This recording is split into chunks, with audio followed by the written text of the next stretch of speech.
வணக்கம். இது செய்தி மலரின் நேர்காணல் நிகழ்ச்சி. இன்றைய நிகழ்ச்சியில் கலந்து கொண்டு தன்னுடைய கருத்துக்களை தெரிவிப்பதற்காக புரட்சி தமிழகம் கட்சியினுடைய தலைவர் ஏர்போர்ட் மூர்த்தி அவர்களை சந்திக்கவிருக்கிறோம். வணக்கம் சார். இப்பொழுது மீண்டும் ஒரு கருத்து இப்பொழுது வெளிப்பட்டிருக்கு. முன்பு சொன்னார் இல்லையா, திருமாவளவன் சொன்னார் இல்லையா, ஒரு தலித் இங்கே முதல்வராக முடியாது அப்படின்னு ஒரு கருத்தை சொன்னார். அதுக்கு பல்வேறு சர்ச்சைகளான கருத்துக்களும் சேர்ந்து பல்வேறு கருத்துக்கள் பகிரப்பட்டது. அதற்கப்புறம் திருமாவளவன் துணை முதல்வராவதற்கு முழு தகுதி உண்டு அப்படின்ற கருத்துக்களும் வந்தது. இப்போ என்ன சொல்லியிருக்காங்க, திருமாவளவன் முதல்வராகிறதுக்கே முழு தகுதி உண்டுன்னு சொல்லியிருக்காங்க. அது எல்முருகன் அது மிகப்பெரிய தவறு. ஏன்னா திருமாவளவன் பட்டியல் சமூகத்தினருக்கு முழு தலைவர் கிடையாது. ஏன்னா அவர் அருந்ததி உள்ளொதுக்கீட்டை எதிர்க்கிறாரு அப்படின்னு ஒரு கருத்தை அவர் சொல்ல, இரண்டு பக்கமும் மாறி மாறி பேச்சுகள் வந்தது. அதில் நடுவில் சீமான் அவர்கள் அவருக்கு முழு தகுதி, திருமாவளவனுக்கு முழு தகுதி இருக்குன்னு அவர் சொல்ல, திருப்பி சிந்தனை செல்வன் திருப்பி ஒரு பதில் நீங்கள் எங்கள் பட்டியல் சமூகத்தோட பிரிக்க பார்க்காதீங்க அப்படின்னு சொல்கிறாங்க. சிந்தனை செல்வன் யார்? விடுதலை சிறுத்தைகள். அவர் என்ன சமூகம்? நீங்கள் தான் சொல்லணும் என்ன சமூகம். என்ன சமூகன்ற செருடு தொகுதி எம்எல்ஏ என்ன சமூகம்? சிந்தனை என்ன சமூகம் சார்? முருகனோட சமூகம் தான். அருந்ததியர், சக்கிலியர் என்கிற அருந்ததியர். சரி, இப்போ அவங்க சொன்னாங்க, இவங்க சொன்னாங்க, என்ன ரஷ்யாவில் கூப்பிட்டாங்க, அமெரிக்காவில் கூப்பிட்டாங்க, ஜப்பானில் கூப்பிட்டாங்க, எல்லாம் சரிதான். திருமாவளவன் என்ன சொன்னார்? எங்கள் அண்ணன் திருமாவளவன் அதை பற்றி என்ன சொன்னார்? அவர் சொல்லணும்ல, ஆமாம் ஆமாம் இது சரி அது தவறும்னு. எல்லோரும் துணை முதல்வராக்குவோம் அல்லது முதல்வராக்குவோம் அப்படின்னு பேசிக்கிற போது இதை நக்கல் செய்கிற விதமாக, இதை கேலி செய்கிற விதமாக, இதை கொச்சைப்படுத்துகிற விதமாக, என்னையா நான் பிஎம் ஆகணும்னு ஆசைப்பட்றேன், நீலாம் என்னை போய் சிஎம் ஆகணுன்றீங்க அப்படின்னு சொன்னவன் முகத்தில் கரியை பூசினாரா இல்லையா? அப்போ அவருக்கே தெரியுது நம்ம இதற்கு தகுதி இல்லாத ஆள். நான் ஒரு 1/4 கிராம் இருப்பேனா? எவ்வளோ? நான் 1/4 கிராம் இருப்பேனா? ஆனால் 7.25 சவர கிராமோடு இந்த 1/4 கிராம் சேர்ந்தது தான் ஒரு சவரன். 1/4 கிராம் பித்தளை கூட சேர்த்துக்கலாம், ஒன்றும் பெருசாக இல்லை. இப்போ நம்ம போலி நகையெல்லாம் வருது, எல்லாமே ஒவ்வொரு கடைக்கும் ஒரே மாதிரியா இருக்கா? கொஞ்சம் செம்பு சேர்த்துட்டான், வெள்ளியை சேர்த்துட்டான், அந்த மாதிரிலாம் வருது இல்லையா? இல்லை, அகில இந்திய அளவில் ஒரு பல்வேறு விஷயங்களை தீர்மானிக்கிற அளவு திருமாவளவன் இருக்காரு அப்படின்ற மாதிரி பேச்சுக்கள். அகில இந்திய அளவுலன்னா என்ன சார்? இந்தியா தூக்கி இந்தியா கூட்டணி உருவாகிறதுக்கு, அது பலமாகிறதுக்கு திருமாவளவன் ஒரு காரணமாக இருக்காரு. யார் சொல்கிறாங்க? அவங்க கட்சியில் தான் சொல்கிறாங்க. சார் நான் சொல்லிப்பேன் சார், என்னை ஜப்பானில் கூப்பிட்டாங்கன்னு. என்னை கூப்பிடணும்ல ஜப்பான்லேருந்து, என்னை ஐநாவில் கூப்பிட்டாங்க, நான் சொல்லிப்பேன். ஐநாவிலேருந்து எனக்கு அழைப்பு வரணும்ல, இல்லை ஐநா அதை சொல்லணும்ல, தமிழ்நாட்டில் இன்னொரு கூப்பிட்ருக்கோன்னு. அவங்க எது வேணாலும் சொல்லிக்கிட்டான். குறைந்தபட்சம் வருங்கால முதல்வர்னு நம்ம காசு, நம்ம பிடிக்கிற செவரு, நம்ம ஆள் எழுத முடியுதா? உங்கள் மனசாச்சுட்டு சொல்லுங்கள். எங்கேயாவது விடுதலை சிறுத்தைகள் வருங்கால முதல்வர்னு எழுதியிருக்காங்களா? சார் எழுதுவதற்கு எண்ணம் இருக்கும், தொண்டை நினைப்பான். எல்லா தொண்டும் என்ன நினைப்பான்? தான் தலைவர் முதல்வராகணும்னு நினைப்பான். ஏன் அதை எழுத முடியல? யார்கிட்ட நான் போலீஸில் பர்மிஷன் வாங்கணுமா? சௌரவத்தில் சார் இந்த மாதிரி வருங்கால முதல்வர்னு எழுதிக்கிறேன் சார் அப்படின்னு வாங்கணுமா? இல்லை. சும்மா துக்குடா பையெல்லாம் வருங்கால முதல்வரே, வருங்கால தமிழகமே அப்படிலாம் எழுதுனால. அப்படி இருக்கிற சூழ்நிலையில் ஏன் விடுதலை சிறுத்தை பொறுப்பாளர்கள் மக்கள் முதல்வர்னு எழுதுறான்? ரோட்டில், தெருவில், சவுத்தில் போஸ்டர் போட்டால் மக்கள் முதல்வரே அப்படின்னு போடுறான். இப்போ மற்றவங்களாம் நான் வேறு எதுக்கு, பண்ணி ஆடு மாடு கோழி இதுக்கெல்லாம் முதல்வரா? ஏன் அந்த வார்த்தையும் அந்த வாசகம் அந்த வார்த்தை குறிப்பிடப்படாமல் கடந்து போகிறார்கள்? எழுதுனா திமுக கேட்டுருவாயோ, அப்புறம் நீ முதல்வர்னா நாங்களாம் புடுங்கிறதுக்கு தான் இருக்கிறோமா? நாங்களாம் எதுக்கே இருக்கிறோம்? இல்லை, அந்த ஆதங்கத்தோட வெளிப்பாடு கூட அவர் சொல்லியிருக்கலாம்ல. நாங்கள் ஒரு தலித் முதல்வராக இங்கே வாய்ப்பு இல்லை அப்படின்னு ஒரு ஆதங்கத்தில் கூட சொல்லியிருக்கலாம்ல. தலித் முதல்வராவதற்கு வாய்ப்பு இல்லைன்னு நீங்கள் சொல்லாதீங்க.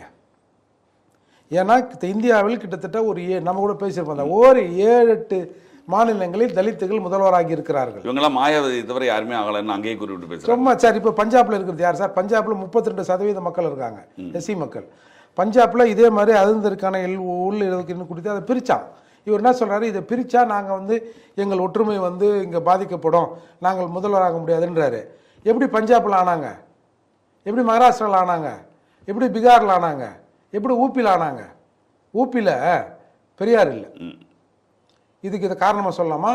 இந்தியாவில் ஒரு 7-8 இடங்களில் 7-8 மாநிலங்களில் ஒரு பட்டியல் சமூகத்திலிருந்து ஒருவர் முதல்வராகி இருக்கிறார், துணை முதல்வராகி இருக்கிறார் என்று சொன்னால் பெரியார் போன்ற விஷக்கிருமிகள் அந்த நாட்டில் இல்லை, அதனால் அவர்கள் ஆகியிருக்காங்க.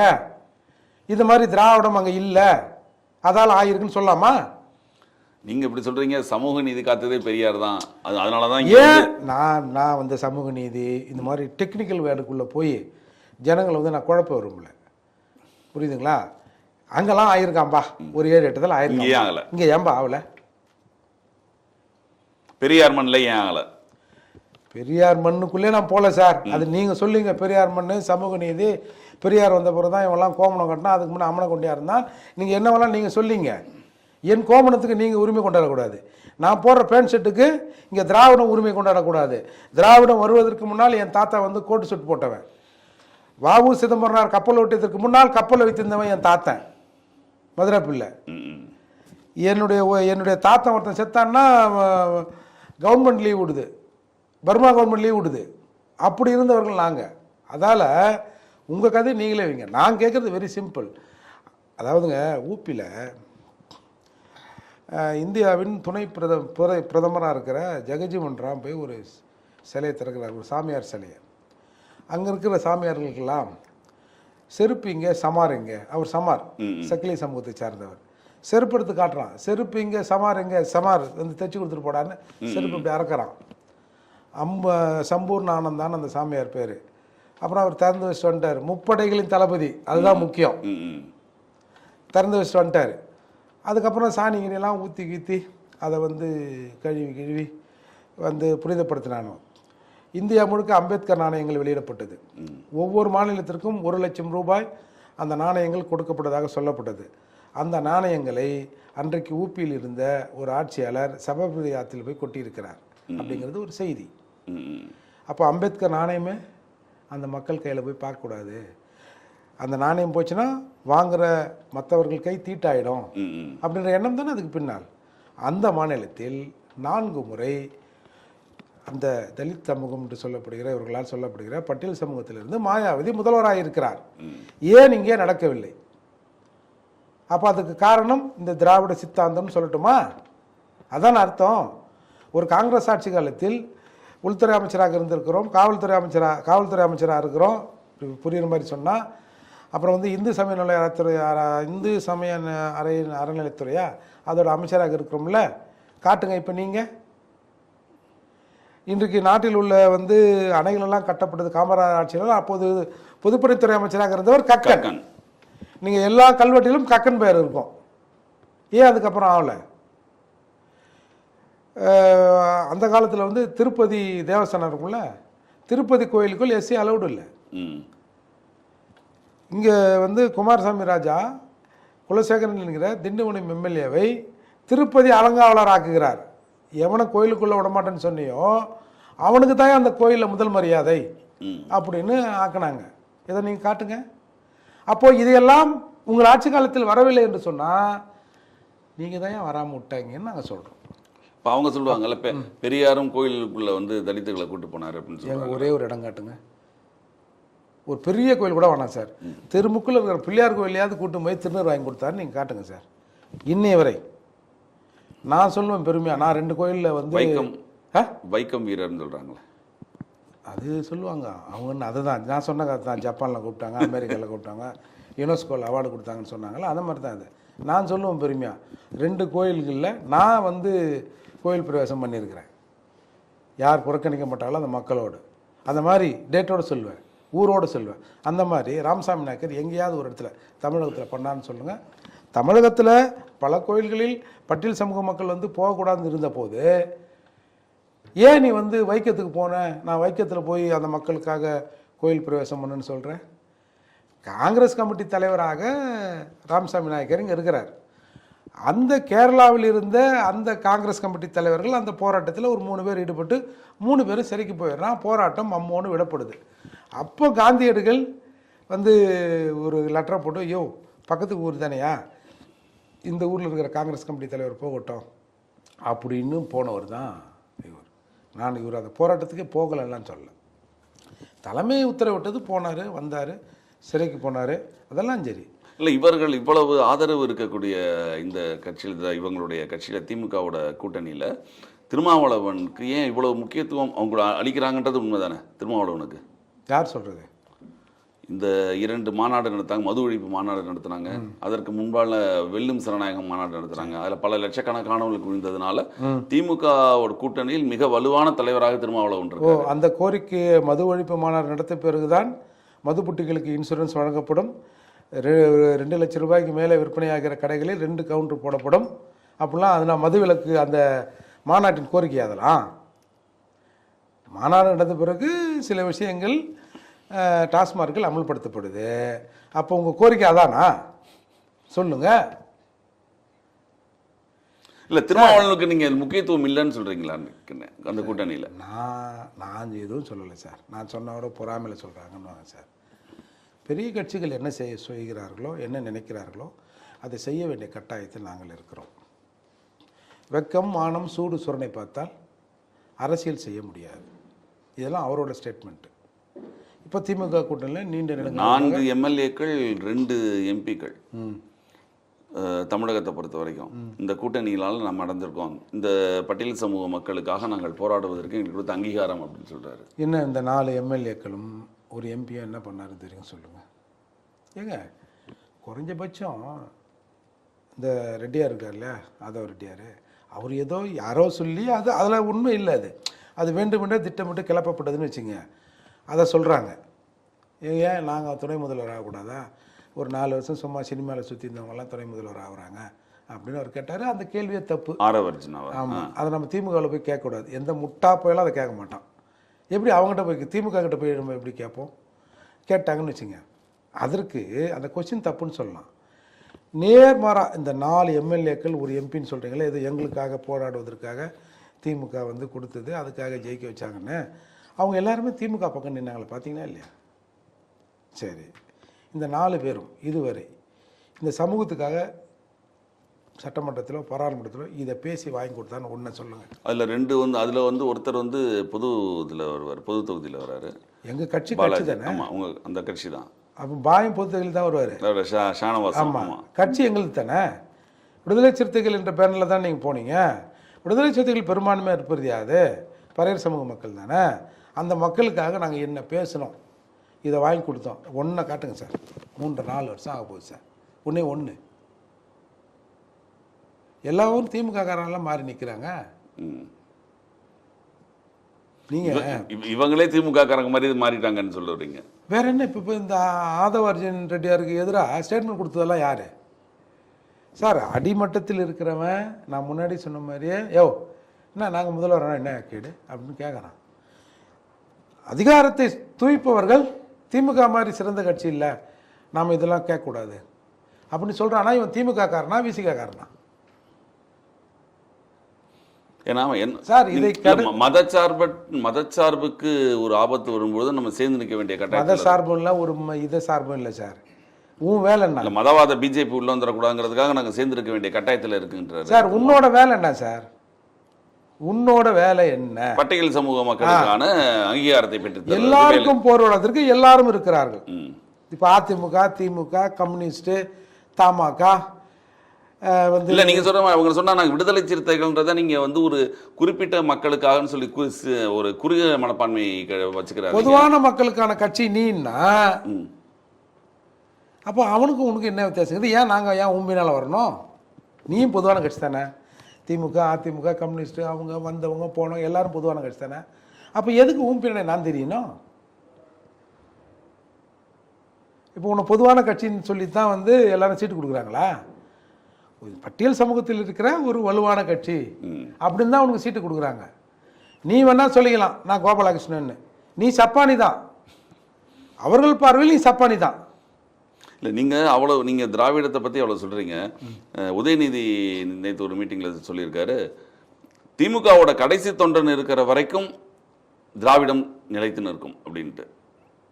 கடைசி தொண்டன் எதில் இருக்கிற வரைக்கும் திமுக இருக்கிற திமுக திராவிடம் நிலைத்து நிற்கும். திராவிடத்தை இதுக்கு முன்பாக வந்து ஒவ்வொரு ஆளுநர் சொல்லும் போதும் சரி, இப்போ தேசிய கீதம் சரி, தமிழ்த்தாய் வாழ்த்து இல்லையா, அந்த திராவிடத்தை பற்றி இன்னைக்கு ஒரு வார்த்தை அந்த சிக்கல்லையும் சரி அவங்க குறிப்பிடுறதுன்னா திராவிட மாடல் அரசு அப்படிங்கிறத பொறுத்துக்க முடியாம தான் இந்த இவங்க அவ்வளோ பேசுறாங்க. திமுக ஆட்கள் அல்லது திமுகவை சார்ந்தவர்களை தவிர வேற யாரையாவது ஒரு ஆளை, புது ஆளை திராவிடம் என்ற பெயரோடு இப்போ கட்சி ஆரம்பிக்க சொல்லுங்க பார்ப்போம். எல்லாம் காரி துப்புறோம்பா திராவிடம்னா அப்படின்னு நீங்கள் லாஸ்ட்லேருந்து போங்க. கட்சி ஆரம்பித்தவங்களாம் பார்த்தீங்களா திராவிடம்ன்ற வார்த்தையை சேர்த்துருக்காங்களா? விஜய் சேர்க்கலை. அது மாதிரி டிடிவி தினகரன் வரை யாரும் சேர்க்கலை. வேல்முருகன் வரை யாருன்னா சேர்த்தாங்களா? இப்போது என் மறைவுக்கு பின்னால் திராவிடம் என்ன ஆகுமோன்னு நான் நினச்சேன். ஆனால் எனக்கு ஒரு நம்பிக்கை இருக்கிறது ஸ்டாலின் அவர்களை பார்க்கும்போதுன்னு நம்ம நாயுடு, நம்ம சார் வைகோ சார் சொன்னார். அப்போ அந்த நம்பிக்கை, அப்பா மேலே இருக்கிற நம்பிக்கை விட்டு போச்சா? நாங்கள் இருக்கிறோம்னு சொல்ல வேண்டியதானே. என் தந்தைக்கு பின்னால் இதோ சனாதத்தை எதிர்த்த போராளி நான் இருக்கிறேன்னு சொல்ல வேண்டியதானே. அது என்ன கடைசி தொண்டை? உங்களுக்கு அந்த பொறுப்பு இல்லையா? கடைசி தொண்டை என்ன பண்ணுவான்? கடைசி தொண்டன் சனாதனத்துக்கு எதிராக பேசினான்னா அது பொது வெளியில் வந்துருமா? இல்லை ஆதரவாக பேசினா வந்துருமா? திராவிடம் என்பதே ஒரு இனம் அப்படின்றாங்க சார். அந்த உருட்டெல்லாம் முடிச்சிட்டாங்க சார். இப்போ திராவிடங்கிறது நிலப்பரப்பு, அது வந்து ஒரு ரேஸு, ஒரு ஜெனட்டிக்கு, அது இது, அப்புறம் மொழின்னாங்க, அப்புறம் அதுன்னாங்க, இதுனா கடைசியில் வந்து அது ஒரு உணர்வு, ஒரு ஃபீலிங் அப்படின்ட்டாங்க. அதால் திராவிடம் என்பதற்கான இப்போ என்ன பண்ணிட்டாங்க சிலர் தமிழர்கள், ஏமா திராவிடம்னா அந்த ஆந்திரா பகுதியிலலாம் இருந்திருக்குது, இந்த காஞ்சிபுரம் வரைக்கும் திராவிட நாடுன்னு இருக்கிறானுங்க, தட்சண்ய பூமின்னு. அப்போ அவனுங்களாம் நம்மால் இல்லையா? அப்போது கரெக்டாக தெலுங்கர்கள் தானே அது அப்படின்னு நிறுவுறாங்க. அதால் இவங்க என்ன சொல்லிட்டாங்க, எப்படி போனாலும் முன்ன போனாலும் முட்டுது, பின்னாடி போனாலும் உதைக்கிறானுவா, என்னடா பண்ணுறதுன்னா அது ஒரு சிந்தனை, அது ஒரு கருத்தியல் அப்படின்னு சொல்லிட்டாங்க. நான் என்ன சொல்கிறேன், ஏன் நம்ம அதுக்குள்ளே போவானே? எல்லாருக்கும் ஒரு பேர் இருக்குது. மலையாளியாக இருக்கிறார்கள், தெலுங்கர்களாக இருக்கிறார்கள், கன்னடர்களாக இருக்கிறார்கள். தமிழன் மட்டும் ஏன் திராவிட நாயாக இருக்கணும் அப்படிங்கிற ஒரு கேள்வி இன்றைக்கி வந்ததன் விளைவு தான் தமிழகத்தில் ஒரு 35 லட்சம் ஓட்டு சீமானுக்கு. இப்போ சீமானுக்கு ஒழிந்த ஓட்டெல்லாம் சீமா கட்சிக்காரனா, நாம் தமிழரா? அப்போ 35 லட்சம் பேராக நாம் தமிழராக இருக்காங்க. பெரும்பான்மையானவர்கள் நாம் தமிழராக இருக்கலாம் அந்த ஓட்டில். பல்வேறு கட்சிகள் இருக்கிற இந்த தமிழ் உணர்வார்கள், அவன் திமுகவில் இருந்திருக்கலாம், காங்கிரஸ் இருந்திருக்கலாம், வந்து அதிமுகவில் இருந்திருக்கலாம், கம்யூனிஸ்டில் இருந்திருக்கலாம். இந்த தமிழ் உணர்வாளர்கள்லாம் போட்டு ஓட்டு தான் அந்த 35 லட்சம்.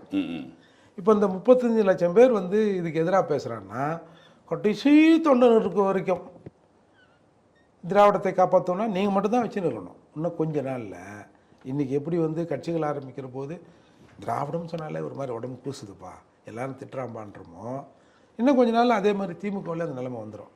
நம்ம திராவிடம்லாம் சொல்லக்கூடாது, கொஞ்ச நாளைக்கு தமிழர்னு திரும்ப ஆரம்பிப்போம் அப்படின்ற நிலை வந்துடும். தமிழர்னு ஆரம்பித்தா பிறப்பால் அங்கே வந்து பலர் வந்து மாற்று சமூகமாக இருக்காங்க. வேறு திமுகவில் சார், திமுகவே நாயுடு கட்சின்னு தான் சார் முதல்ல சொல்லுவாங்க. அண்ணாதுரை இருக்கும்போது அது வந்து முதலியார் கட்சின்னாங்க.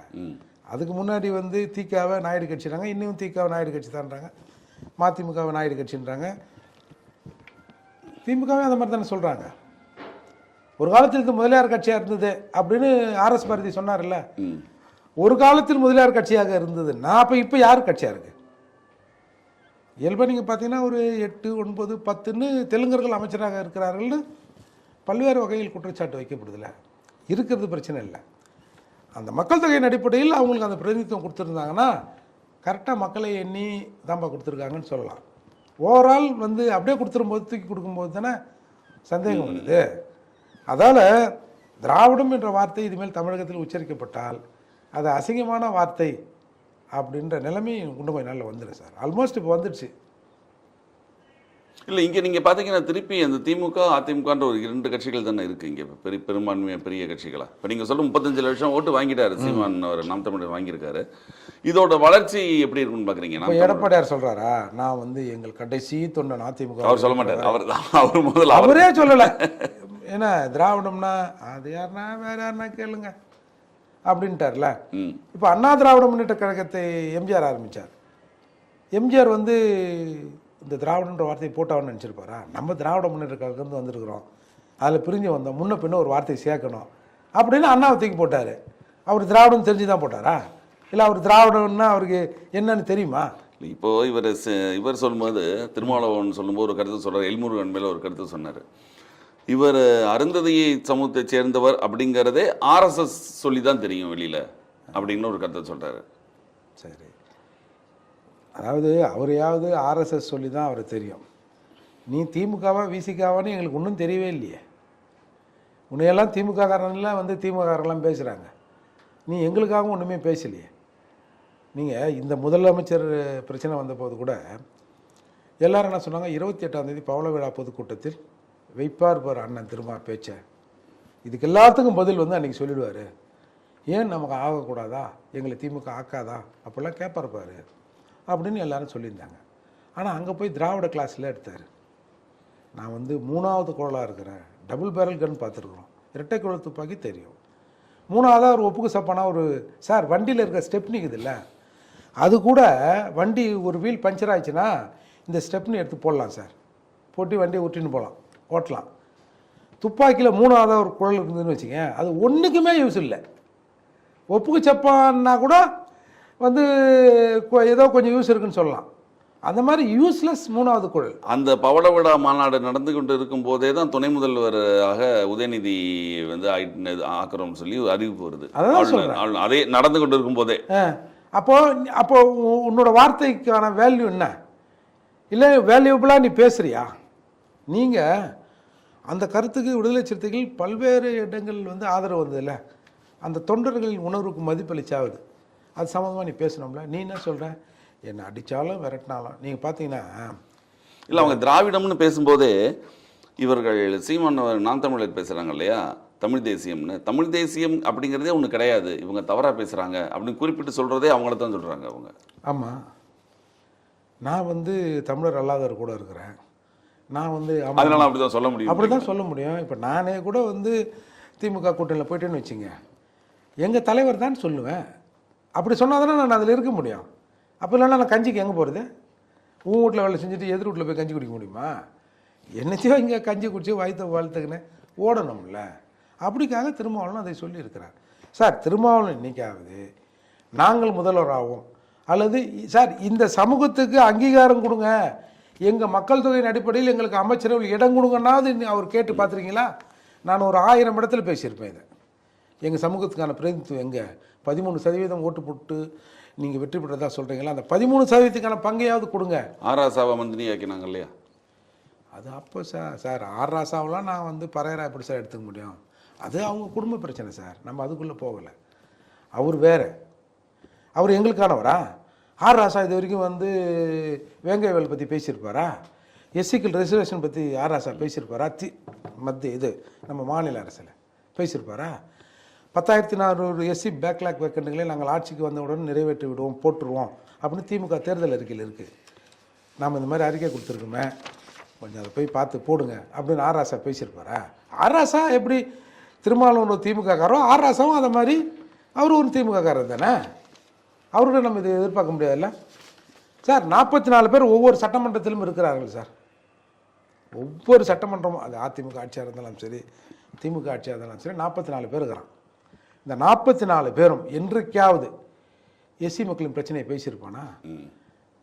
கர்மா, அதுவே எங்கள் பிரச்சனை கூட நீங்கள் பேசாதீங்கப்பா.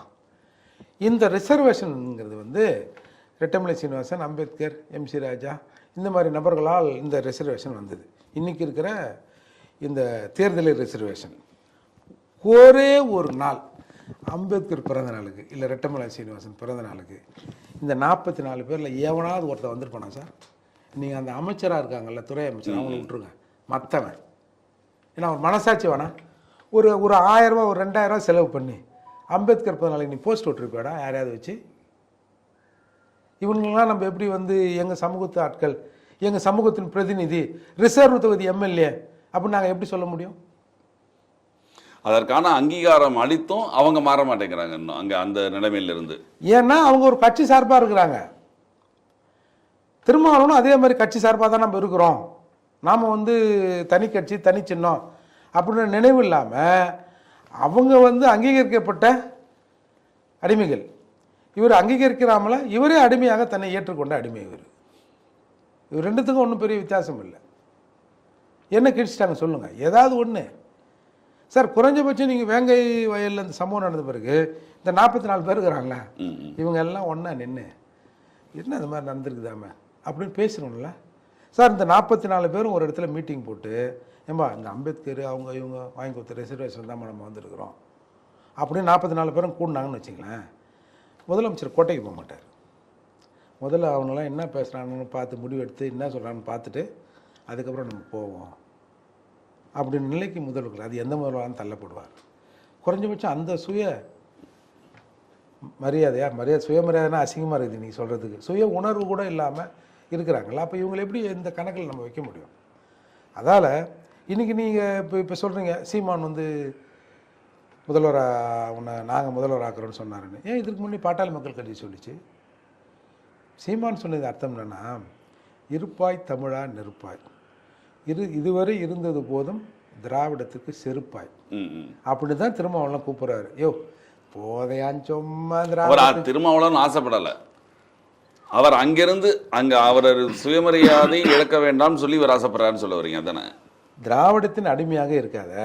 திராவிடத்தின் மீது இன்றைக்கு பல்வேறு தளங்கள்லேருந்து விமர்சனங்கள் வருது. உன்னை போன்ற ஆட்கள் முட்டு கொடுப்பதால் தான் அவர்கள் தெம்பாக இருக்கிறார்கள். நீ வெளியே வா, நாம தமிழராக நிற்போம் அப்படின்னு தான் நீ வந்து இந்த மாதிரி சூடு சொன்ன இல்லாமல் அங்கே கிடைக்கிறிய. வாப்பா வெளியில. இல்லை அப்படி வந்தா அப்படி ஒரு கூட்டணிக்கான வாய்ப்பு இருக்கா? பிரகாசமா இருக்கும்னு நினைக்கிறீங்களா? நிச்சயமா இருக்குமா சார்? இப்போ பாட்டாளி மக்கள் கட்சி சொல்லிச்சு இல்லை, இப்போ நம்ம இவர் சொல்லிட்டாரு, சீமான் சொல்லிட்டாரு. நாளைக்கு வேல்முருகன் போய் கேட்டா ஐயோ நான் அப்படிலாம் ஒத்துக்க மாட்டேன் சொல்ல போறாரு. அப்போ பெரும்பான்மையான ஒரு கூட்டமைப்பு இங்கே உருவாகும், ஓட்டுகளை வைத்திருக்கிறது. ஏன் சொல்ல போனால் இப்போ பறையரும் வன்னியரும் ஒன்று சேர்ந்தாலே அப்புறம் நாங்கள் எங்களை மீறி வட மாவட்டங்களில் யார், நாங்கள் ஒரு 50-60 பேர் ஜெயிச்சிட்டோன்னு வச்சுங்களேன், எங்களை மீறி யாராவது ஆட்சி அமைச்சிருவாங்களா? முதல்ல அப்படிதானே இருந்தது. இவங்க 2 பேரும் சேர்ந்து இருக்கும் பொழுது வட மாவட்டங்கள் 2 பேரும் சேர்ந்து ஏதோ ஒரு கூட்டணியில் தான் சார் இருந்தாங்க. 2 பேர் மட்டும் தனித்துவமாக இல்லைல்ல. இப்போ 2 பேரும் சேர்ந்து யாரை முதல்வராக்குன்னு சொல்லியிருப்பாங்க? ஒன்று நீ ஒன்று நான் சொல்லியிருப்பாங்க. ஏற்கனவே இருக்கிறவங்கள தானே ஒருத்தர் முதல்வராக்குன்னு சொல்லியிருப்பாங்க. ஆட்சி அதுக்காக நாம கைப்பற்றுவோம்.